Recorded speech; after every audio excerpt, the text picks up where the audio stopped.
안녕하세요. 링컨입니다. 자, 2021년 1월 1일. 자, 지금 시간은 12시가 조금 넘었습니다. 부모님 댁에 잠깐 다녀와서 하나 찍고 그 다음에 부모님 댁에 좀 있다가 또 잠깐 점심 때문에 잠깐 가는데요. 부모님이 되게 우리 집 근처에 가깝게 사셔갖고, 그리고 이제 좀 연세가 많이 드셔서 좀 이렇게 식사를 차려드리기 힘들어서 저하고 누나하고 좀 교대로 왔다 갔다 하면서 하고, 또 요양사 분도 좀 와서 좀 도와주시고, 하여튼 그렇게 있습니다. 그래서 일단 오늘 요 시간에는 2021년 부동산 전망 해보겠습니다. 과연 아파트 값이 많이 오를 거냐, 제자리 가려면 할 거냐, 오히려 떨어질 거냐, 한번 전망해 보겠습니다. 근데 이게 사실 전망이 되게 쉬워요. 지금 전문가들도 그렇고 일반인들도 그렇고 다 한결같은 목소리로 상승할 거다 이렇게 예상하고 있으니까, 전부 다 그렇게 예상하고 있으니까 상승하겠죠. 근데 문제는 상승을 하는데 얼마나 상승할 거냐, 그게 포인트죠. 일단 전문가들 얘기를 좀 들어보고 그 다음에 제 의견을 또 한번 말씀드려 보도록 하겠습니다. 일단 그 2021년에도 집값이 더 많이 오를 거라는 걱정이 점점 커지고 있다. 그러면 이럴 때 주어를 there is 쓰면 좋습니다. there is 점점 잘하니까 뭘 하면 좋을까요? growing, 그 다음에 염려하면 concern that housing prices will rise further in 2021 하면 되겠습니다. 그래서 there is growing concern that housing prices will rise further in 2021. 많은 사람들이 이렇게 예측을 하고 있죠. 정부의 부동산 정책 실패에 따라 전국적인 부동산 가격 상승 휴지를 앓게 될 것이라는 전문가들의 예상이 나온다. 전문가들 하면 experts, 예측하다 그러면 무슨 동사 쓰면 좋을까요? predict that, 그 부동산 정책에 있어서 정부의 실패 그러면 government's failure in real estate policy는,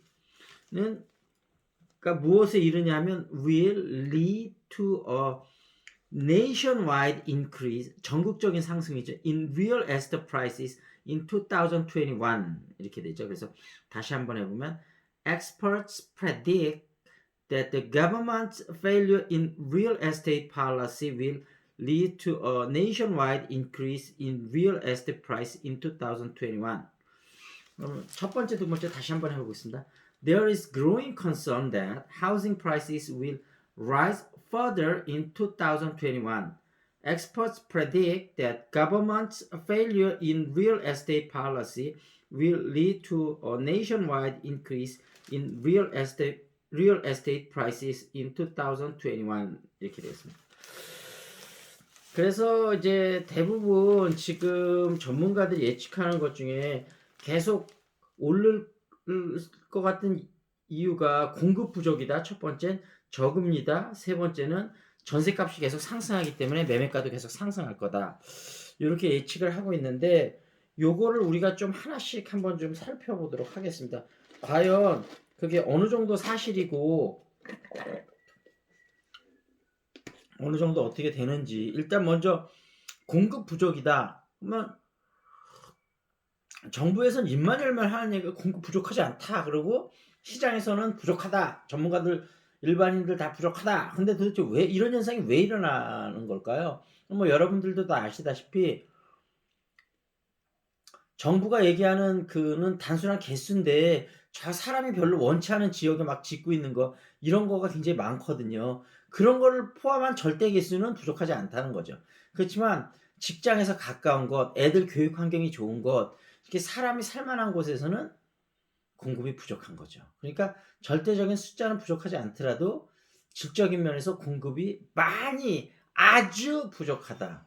예를 들면 강남 같은데 재건축 풀지는 않고는요, 이 집값 정부가 세금이 아니고 세금 할아버지를 때려도 안 됩니다. 왜냐하면 그때도 한번 제가 말씀드렸잖아요. 자, 강남에 교육 때문에 들어가고 싶은 사람이 있어요. 직장 때문에 들어가고 싶은 사람이 있어요.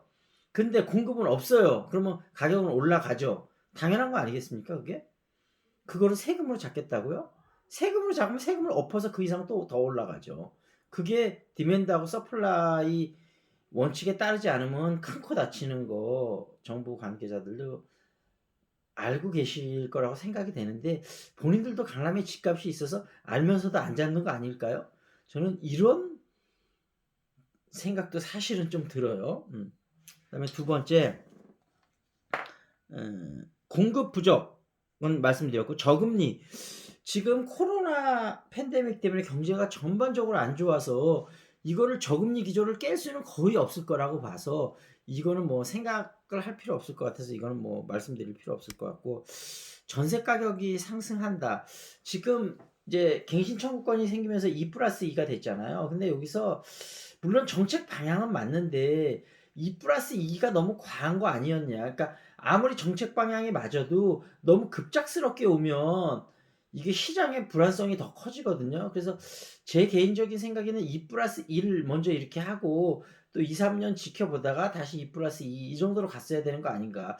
2+2 하면 그냥 4년 아닙니까? 그럼 4년 동안에 못 올리게 되면 4년치 한꺼번에 당연히 올리려는 생각이 있을 거 아니에요. 그러니까 전세 매물이 귀해지고 전세값이 너무 폭등을 하니까 그럼 전세 나가려 집을 옮기려고 했던 사람들도 웬만하면 안 옮기고, 그러니까 전세는 더 안 나오고, 그러니까 더 안 나오는 전세에서 전세 가격은 더 올라가고, 그럼 매매가가 전세가 밑으로 떨어질 수는 없으니까 매매가를 또 밀어 올리고. 그러니까 이게 예전에도 한번 말씀드렸지만 소비자를 위한 정책이 소비자를 위한 게 못 된다. 그런 말씀. 그때 제가 우리나라 최저임금 한번 설명을 드렸었고, 이것도 예전에 한번 설명을 드렸었는데 다시 한번 요런 예로 설명을 드릴게요. 호주에서 예전에 어떤 이제 집권을 하면서 최저임금 대폭 인상을 들고 나온 정부가 있었어요. 그래서 실제 말대로 대폭 인상을 했어요. 그랬더니 외국에서 호주로 들어와 있던 공장들이 다시 외국으로 다 나가버리고 일자리를 구하면 최저임금은 되게 높은데 일자리가 없어요. 그래갖고 막 나라가 난리 나서 다시 정권 바뀌면서 다시 원위치 됐거든요. 그러니까 원래는 최저 임금을 받는 사람들을 위해서 만들었는데 오히려 그 사람들을 더 힘들게 되는 거죠. 이것도 마찬가지입니다. 전세 사는 사람들을 위해서 2+1을 만들었는데 전세 사는 사람들을 더욱 엄청나게 힘드는 정책이 된 거죠. 그러니까 정책 위반하는 사람들 항상 조심해야 되는 게, 정책을 그 전세 사는 사람들을 위한 정책을 세웠다 그래서 그 사람들을 위한 정책이 반드시 되지를 않아요. 그게 어려운 점입니다. 그래서 실물 경제 돌아가는 흐름을 알아야지 맨날 월급 받으면서 탁상공론만 해갖고 정책 만들잖아요. 그러면 실물 경제는 그거하고 전혀 반대로 갈 수가 있다. 이거를 정책 담당하는 사람이 꼭 기억을 하셔야 되는데 본인들은 뭐 월급 받으면 그만이니까 뭐 전세값이 올라가든 내려가든 뭐 그렇겠죠. 그러니까 뭐 공무원 마음은 이해합니다. 뭐 일 열심히 하고 더 잘한다 해서 월급 더 주는 것도 아니고, 내가 왜 열심히 더 잘할 일이 뭐가 있어요? 그렇다고 월급 더 주는 것도 아닌데. 그러니까 그 마음은 이해합니다만 어찌 됐든 그렇다. 그래서 아까 이 세 가지 이유에 의해서 내년에도 오르는데 과연 그럼 얼마나 오를 거냐? 제가 생각할 때는 개인적으로 올해만큼은 아니지만 올해에 거의 버금가게 올라가지 않을까 하는 예측을 합니다. 그래서 지금은 그 새로 이제 그 뭐 장관도 바뀌고 그래서 조용한데 이제 결국은 강남 집값서부터 다시 들썩이지 않습니까? 그래서 순차적으로 이게 전국적인 부동산 광풍이 또 몰아칠 수 있다. 그래서 제가 반복해서 말씀드리는 거지만 집이 없으신 무주택자들은 무조건 집 사셔야 됩니다. 그냥 지금 집 안 사시면 정말 큰일 납니다.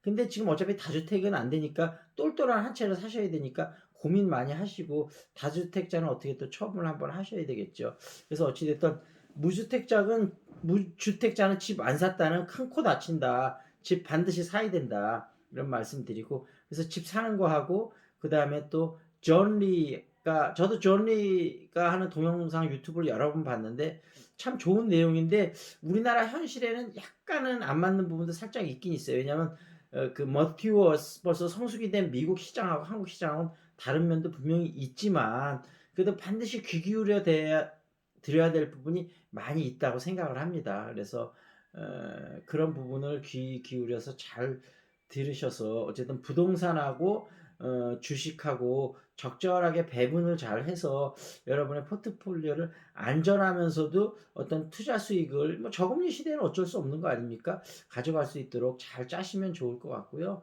혹시라도 제 도움이 필요하시면 저한테 연락을 하시면 오프라인이 됐던 줌을 됐던 뭐 카톡을 됐던 여러분들이 필요하신 부분을 제가 아는 한에서는 최대한 도와드리겠다고 약속을 드리도록 하겠습니다.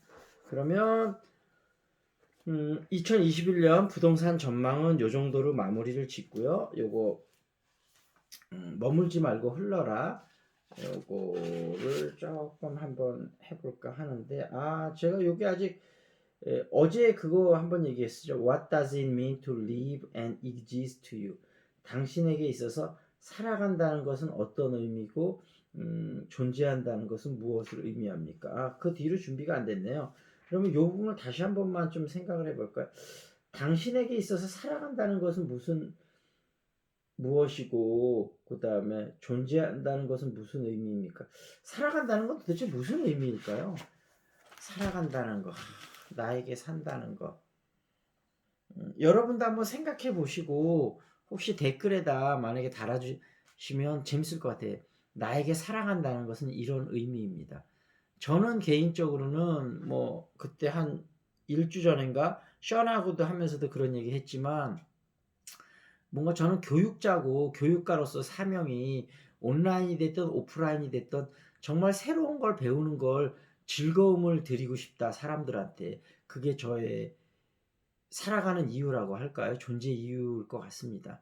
그래서 수지 신봉동 여기 주상복합 짓는 프로젝트에서도 정말 아담하지만 정말 알찬 교육센터를 만들어서 학생들도 그렇고 부모님들도 그렇고 뭔가 새로운 것을 배운다는 기쁨을 정말로 제대로 한번 알려드리고 그다음에 또 기회가 허락한다면 줌을 통해서 유튜브를 통해서도 좀 뭔가를 배운다는 게 얼마나 즐겁고 고마운 일인지 여러분들한테 꼭 알려드리고 싶은 그런 사명감이라고 할까 존재 이유라고 할까 그런 부분들이 있습니다. 그래서 여러분들도 한번 어차피 1월 1일이고 뉴 이어 레졸루션을 생각하시면서 한번 생각해 보시면 좋을 것 같아요.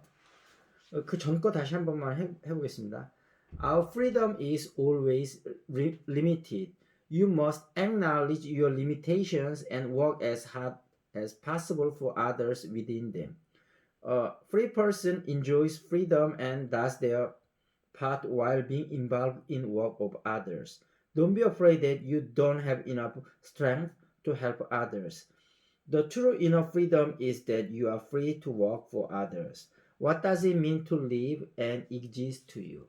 자, 그러면 여기서 마무리를 짓고 이제 여러분도 아직 점심 안 드셨을 텐데 점심 맛있는 거 드시고 그다음에 2021년 화이팅 하시고 즐거운 한 해 됐으면 좋겠습니다. 자, 그럼 마무리 짓겠습니다. This is Lincoln. See you next time.